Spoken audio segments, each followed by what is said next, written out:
3 મિનિટના દર્શન 3 કલાક લેડમાં ઊભું રહેવું પડે, પણ મારી ચોપડના દર્શન કરવા હોય તો એ 3 ના 3 કલાક જેમ ઊભું રહેવું પડતું. આવું મારી સોમણ દેવી સુધારી દેવી. વરસાદે પણ ચાલુ હે અને માં 14નો દાડો હોય તે બહુ લેણ હે, પણ મારી જોગમાયા 3 મિનિટના બદલે 30 કલાક જેમ માં ચોમડના દર્શન કરવા આમ તો ઊભું રહેવું પડતું હે. દર્શન તો માના કરવા જ જોઈએ.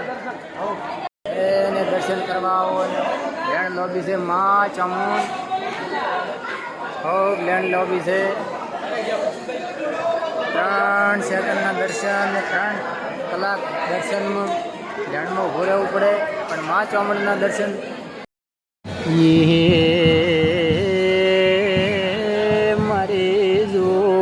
માયા તારા દર્શન કરવા હોય તો 3 મિનિટના બદલે 3 કલાક જેમ ઊભું નહીં રહેવું પડતું. એ મારા યાનો હાર મારી મનના એ માદળ મારી સોમાણ ભલે તને ખમાય.